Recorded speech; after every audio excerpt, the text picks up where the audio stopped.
Harmonium बजावे लगे ना। हाँ ये ना ये सब भूल है।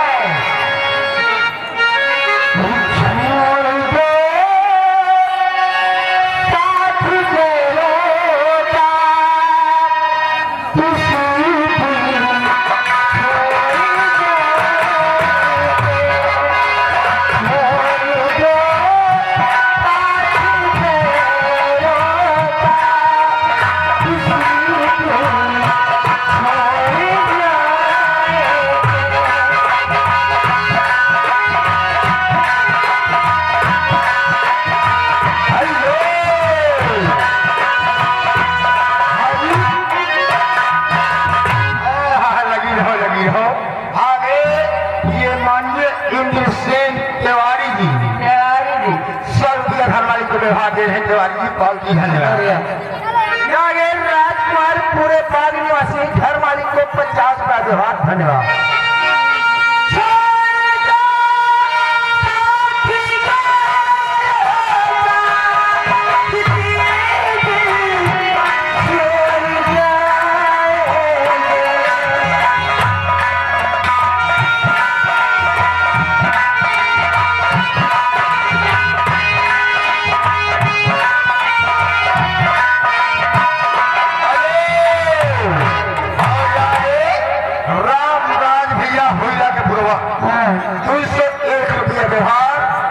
धन्यवाद।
उदल घरमाली उनके लड़का मैंक पटेल जी शानदार 50 रुपया इनाम आ रहा है पार्टी। धन्यवाद।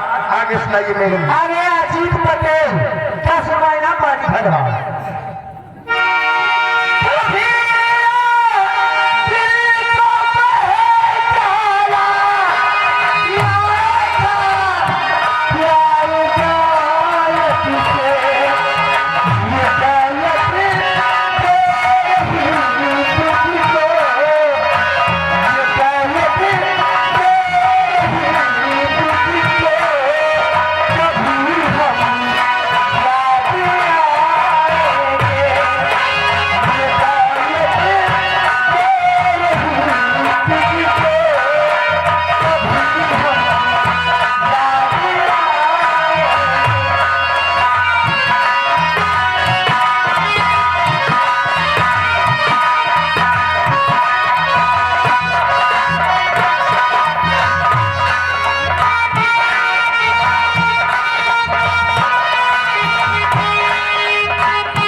अरे कोई गाना बढ़िया सुना लीजिए हमारे लिए, जहाँ 4000 लागत है।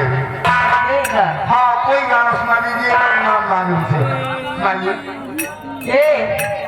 बिहारी लाल जी एक भोजपुरी इनके लिए। हाँ सुनाइए सुनाइए। बहुत पुरानी भोजपुरी। अच्छा जी।